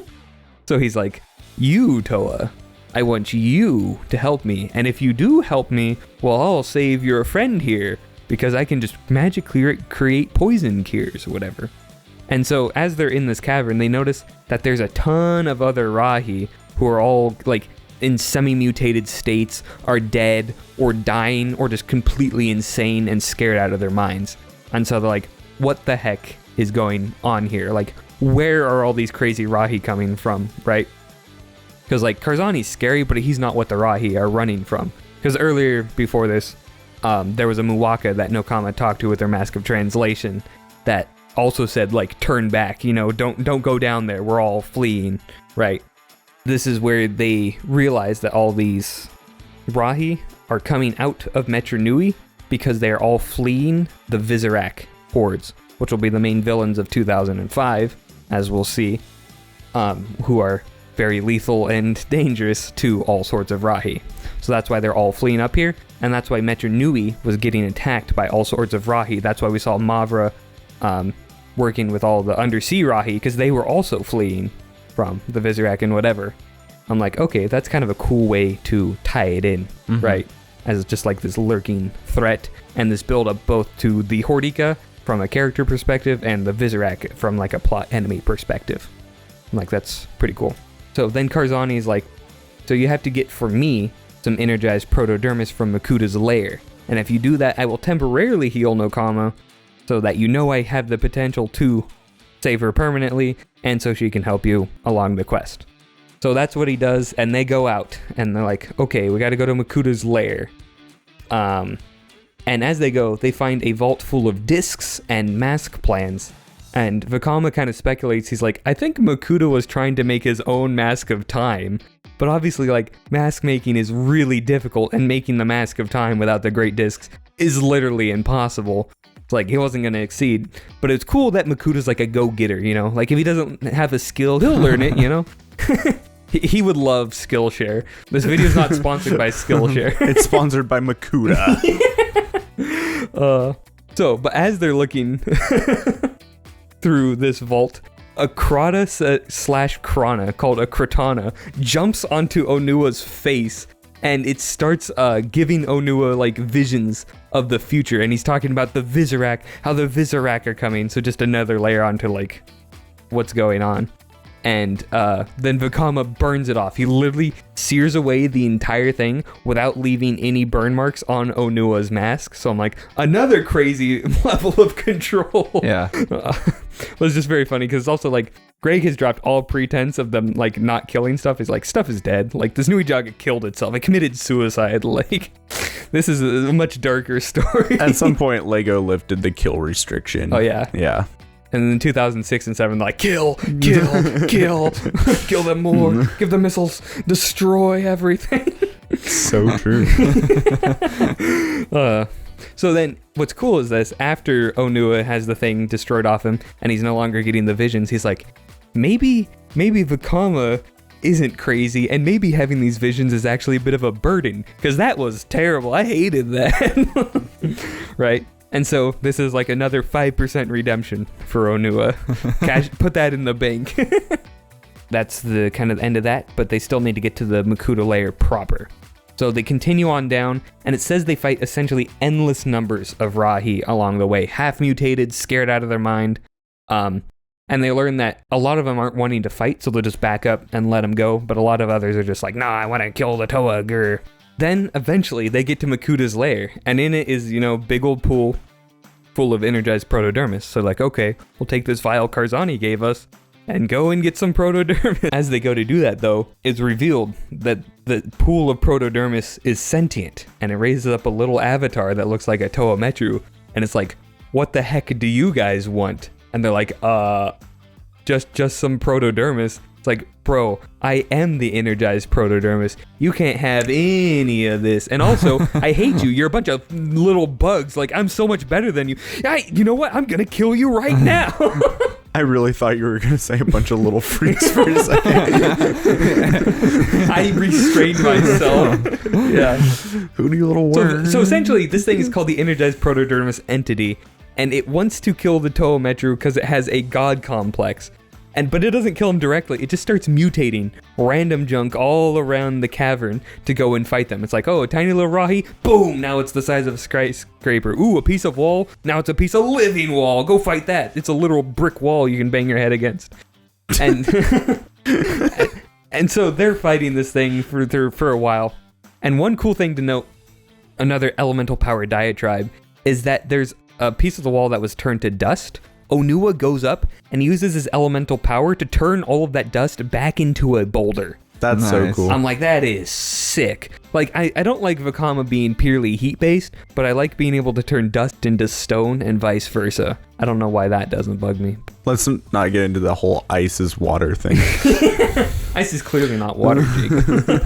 Otherwise, it wouldn't be its own separate element, am I right? Right. Anyway, so how they defeat the energized protodermis entity is they bait it into attacking pillars around it that will collapse the entire ceiling, which it doesn't want.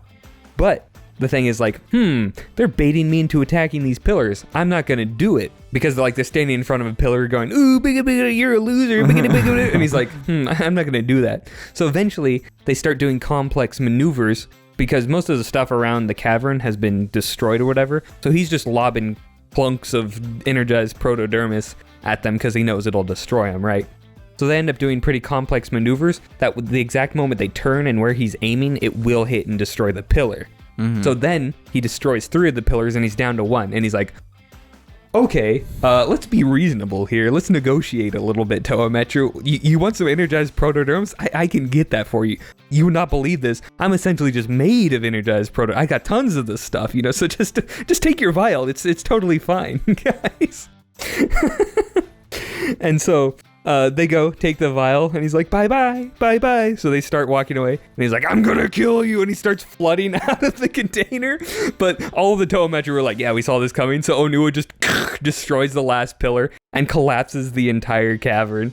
And so they get away. I'm like, you know what? I really enjoyed this scene. It's very fun. The energized protodermis entity is a cool addition to the lore. And it's also just satisfying to see someone who's so full of themselves get completely humbled. Is that the same pool of protodermis that they fall in Takanuva and Makuta fall into later? No. So this is just a Makuta layer. It's not man guy. Pools of protodermis Man all over Gaia, this eye.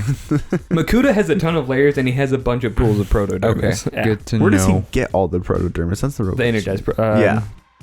No clue. Energized protodermis farm. I mean, he probably just keeps a little bit of it, like just in a bowl or something, and talks to the energized protodermis, and he's like, hey, can you work your way? I just built a new layer and I need to fill my swimming pool. Can you My just swimming come pool is fill it crazy. up for me? And it's like, yeah, sure, bud, no problem, because they're both evil, maniacal, crazy just people, so they probably get along really well. Canon To be depictions honest, do share Yeah. the same mask, so that's fun. that's true. Ooh, yeah. So anyway, they head back to Karzani when they had the EP in tow. That stands for energized protodermis. And so Karzani's like, give me the energized protodermis and I'll heal no Kama. And they're like, we're not stupid. Heal no Kama first. He's like, fine, I'll heal her. So he does, because he can just magically do that. And they're like, okay, now you can have the energized protodermis.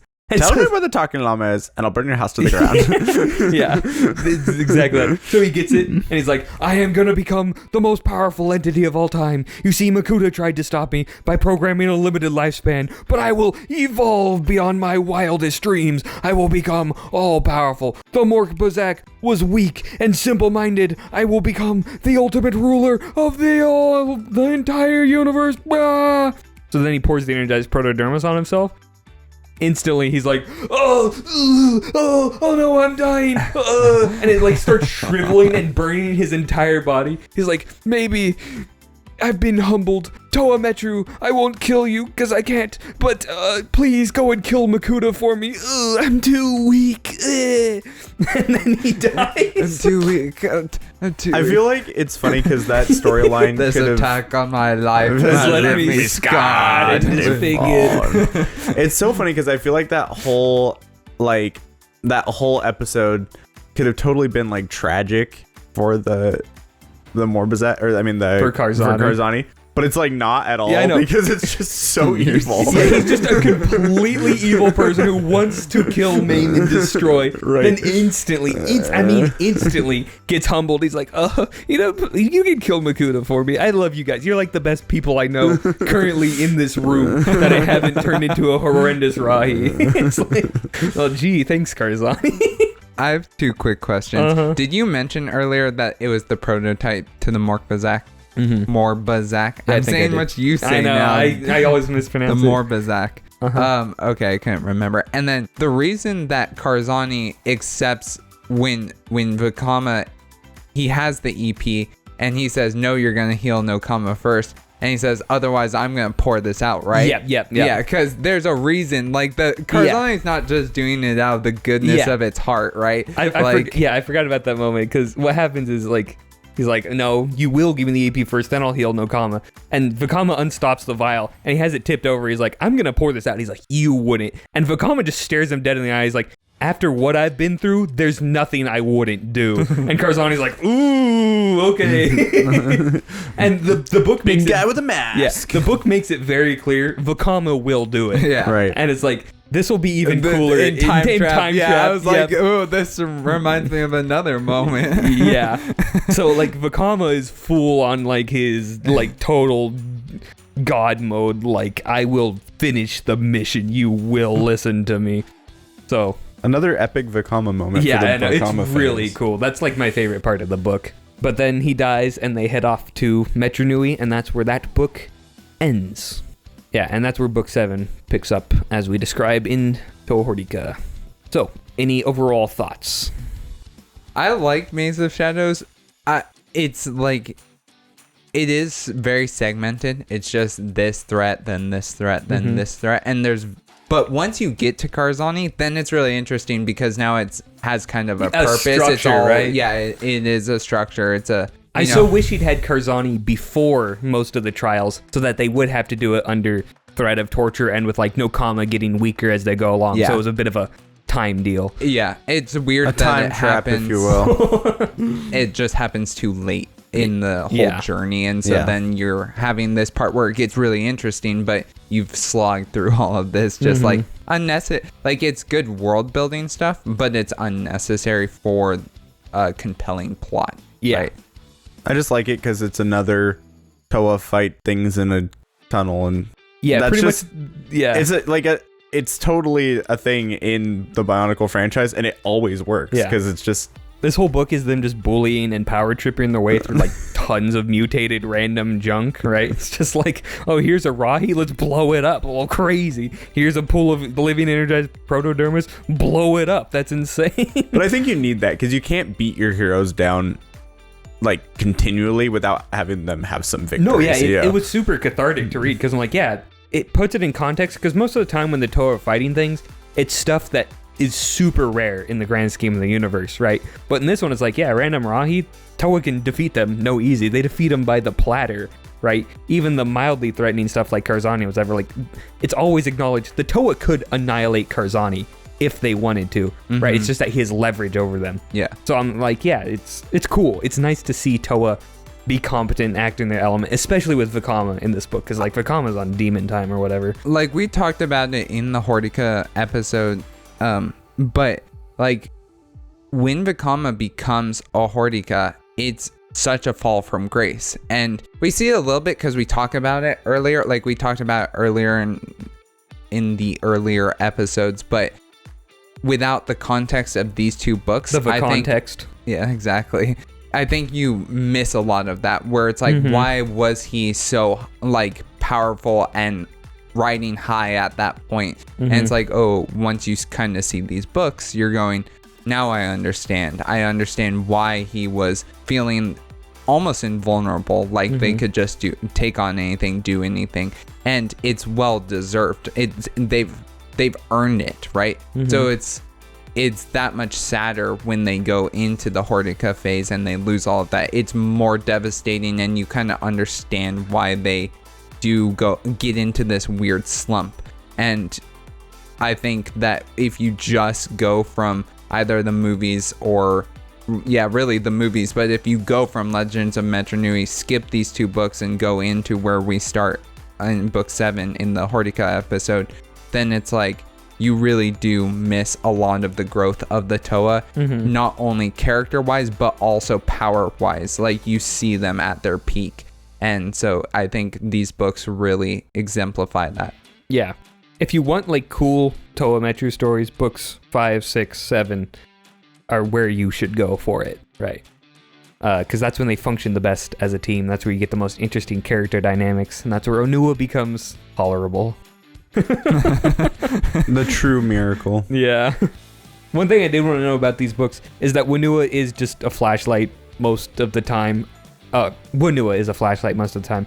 Onua is the one who does almost every elemental thing relating to like stone or earth. Yeah. So it's like Wunua doesn't get much time.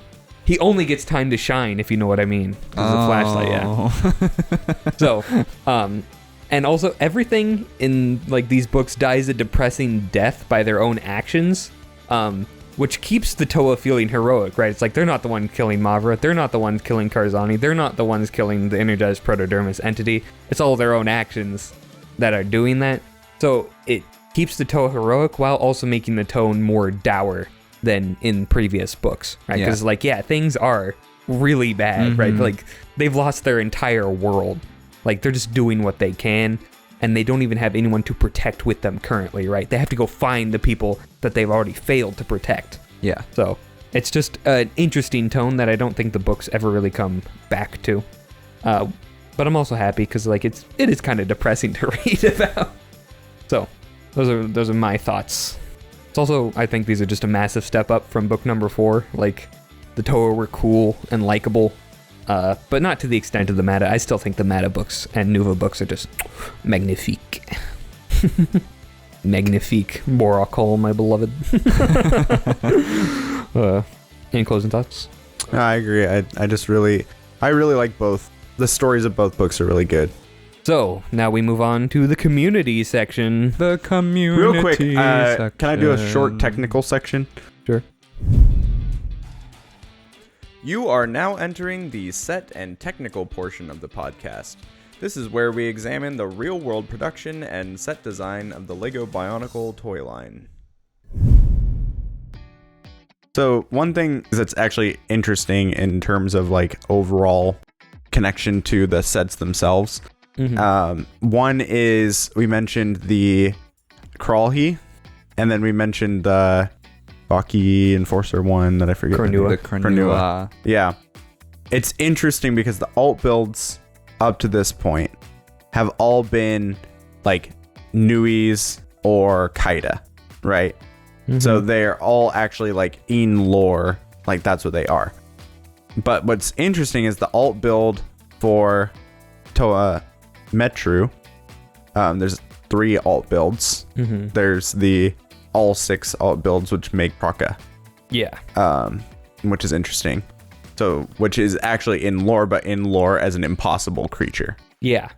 And then it's also one of the alt builds is the Crawley. Which it's very ugly, but that's beside the point. I do not like how the Crawley I don't like it at all. looks. It's terrible. But it's interesting because this is like the first time that we see an alt build not being literally a combination of characters, and like it's in lore, but it's in lore as a completely separate creature. Yes. So I just think it's kind of cool that happens, and like it's just an interesting, distinct moment of change in the Bionicle sets, and something that would continue throughout the whole rest of Bionicle. So, moving on to community section. Community section. The community. You are now entering the community portion of the podcast. In this section, we showcase some of our favorite creations from talented and passionate members of the Bionicle fandom. First up, we have a Mavra mock, and this is by the Bolt Peruk. And I am so sorry if I butchered that, which I likely did. And I really like this mock, the scope Oh, visor. this is on Flickr, by the way. I forgot to say. On Flickr. I just think it's very cool. Just the design. I like purple for Onu Matoran. I think it's very neat. Greg Farsty would die because he has hands, but, you know, I think we can live with it. It's a cool mock overall. I like the actual build is very good. And I like that it still has the original Mictoran, the Tohunga like chess piece. Yeah. And then everything's built around that. It's pretty smart. Yeah. This is Pretty like how I smart. imagine Mavra. Ever since I've seen this mock, I'm like, oh, yep, that's Mavra. especially with the little Scope visor. eyeglass thing. Yeah. I also like the backpack. Like in one of the pictures, he has like a Roxy head backpack, and it looks kind of cool. Yeah, I like it too. Next up, we have a giant sea monster, and this is by the Red Star game. Like, this is by Red Star Games on their website. Which, by the way, if you're not familiar with Red Star Games, you should go check them out immediately. Yeah. They are doing really cool stuff in the Bionicle fandom right now. I'm sure as we speak, literally. Their big thing is they have, this is just going to be a quick Red Star Games shout out, but they have a Bionicle RPG system called Toa Metru that if you have any interest in D&D, Pathfinder, anything similar, go check it out. It's really well done and a lot of fun. We've actually played it. Great. Check out their mask shop. They have custom masks and Toa tools and all kinds of other cool stuff that they sell. You can buy from them. I think they have STL files as well as I think they do actual prints, so you can buy those from Red Star Games, and they just have all kinds of great art. Discord is free to join. Highly recommend joining up on the Discord and check out their website. Yeah, they're all very cool, especially the art that we're looking at. So this thing I really like because I don't know if it was inspired by the Colosseum-sized thing or whatever. Or the eel. Yeah, or if it's just like massive, cool-looking sea monster. But it hits such a cool note between mechanical and organic, right? Because like you have the armor plating, like the headlight-looking eyes, but then you also have like you can see like the tendons or like cable-y wire inside, and it's just... so cool. I love the sense of scale. It's so well done. You're just like, holy cow. Yeah. And the firebolt being lobbed into it are really cool too. And so it's like, is this Vakama? I don't think Vakama has a sword, but I want to build this so bad. Pretty cool. Yeah. Well, and just it's just so the framing of it is so evocative. It's like these two Toa just going at this ginormous monster. I think it's actually a Toa and a Matoran. Is that a Matoran? I think it is. Yeah. It's hard to tell. Anyway, I think they're toast, but... Toast. Anyway, that one was so cool to me. All right. Next up, we have a Crawley fan build by Senior All on Reddit. Literally anything is better than the official build we got for the Crawley. And these are far and away better than that. Yeah, so it's like 6 regional variants of the Crawley, like how they'd probably be if they'd been put into full production, right? And they're actually like interesting. Right. I actually like to imagine that the Crawley, the existing combiner model is basically just like Nupuru brewed these together with whatever parts he had, which is why it looks mismatched. Yeah. He's like, I have the head of Onua in my garage. Might as well throw this on. No, but these look like they actually belong to a series or a set. I like them. And the unique mask is especially cool. All right. Next up, we have Ancient Octopus Rahi art by Zaith Productions, also on Reddit. And this one is just so bizarre and cool. Like, it's a squid... jackal crab thing. Because it's supposed to be the one that pulls down the Likan when they're all setting the trap. Right. And like it's described very bizarrely in the book. And so like they're just like, yeah, we'll make a bizarre looking Rahi for this art. And I think it pays off. Like this thing is unique looking. It's so cool and it looks so Bionicle somehow, despite not looking like a Bionicle at all. Yeah. Like you could just see it in the world. I think it's because of like the carapace and also like the insectoid looking little things above its ears where its ears would be. Like getting a mishmash of taxonomies is very Bionicle to me. And then having the armor and then also like having the claw and like the fins or whatever. It's like you can totally see putting random weapons on the appendages of a Bionicle thing. So I think that and the big red glowing eye. Like, that all seems very Bionicle to me. Yeah. I like it. Excellent job, Zaith Productions. All right, next up we have a Rahi Nui build, and this is by Invader Naj on Reddit. We've looked at the Rahi Nui before in probably the Toa Nuva episode, if not in a few others. And this one's pretty cool because it's just a physical build and all of the functions are kept intact. So you can actually still play with it as it would be if it was a full set. Yeah. Yeah, I really like this build because it is like especially faithful to the original sets. While still it looks like a true combiner in so many ways. Yeah. Well, and also, like, as described in lore, the Rahi Nui looks like a mishmash of stuff. Right. That's still super functional. It's like all the different colors and, like, proportions look strange, but, like, functional, right? It still looks like it's one monster that's just made up of different parts, rather than the original Rahi Nui, which looks like he just mashed a bunch of different parts together. Right. So I appreciate that.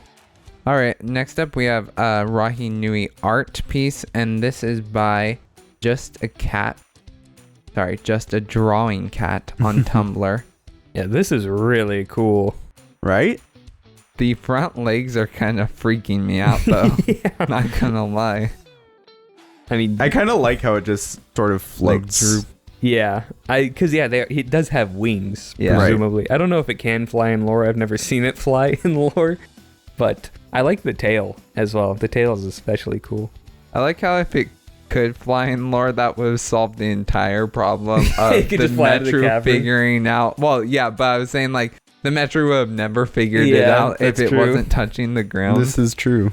No, Nuju just would have measured how much the air is being pushed from the wing beats. Yeah, true. On those fly calculations, he learned that from Rudaka. Yeah. No, but I do like this. It's a very interesting interpretation of it. Yeah. Cool. I think I do like the arms just because, like, Karakava would look heckin' weird because they're so bizarrely proportioned compared to real life. So keeping in that and just having them droop down like, hey, bleh, Yeah. gives it like a kind of a stoner vibe almost. You would not want that thing to punch you, though, for sure. No, yeah, for sure. I like the head. The head is really cool. Got that Kane Ra or Kane Ra. I still don't know how it's Kane Ra. pronounced. Kanera. Kane Ra? Is that how it's Yep. supposed to Yes. be pronounced? It is. If all of the comments on my Charger short are to be believed. I also looked it up the other day. Yeah. All right, so that concludes the community section. Excellent. Very, very cool stuff. Agreed. I just like Bionicle art. I think that's my weakness. Bionicle art, there's some good Bionicle art out there, like really good.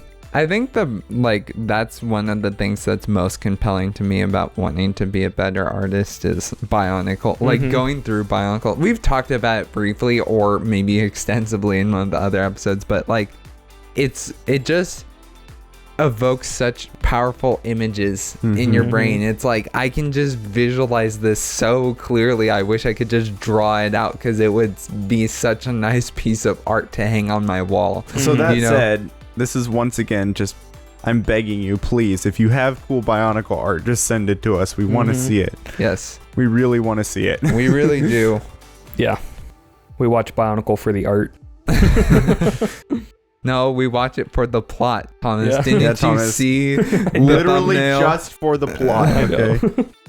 Think of how much plot you can fit within art. Art tells stories. True. Anyway, that's all we got for today. Coming up next week on the Barraki Talk Show, we have something. I'm sure. There will be an episode. Probably. Yeah. This brings us to the end of today's podcast. If you enjoyed the discussion, please follow us on Spotify or Apple Podcasts. If you like to watch instead of listen, you can also find us on YouTube. The Barraki Talk Show is only made possible thanks to viewers like you. Thank you.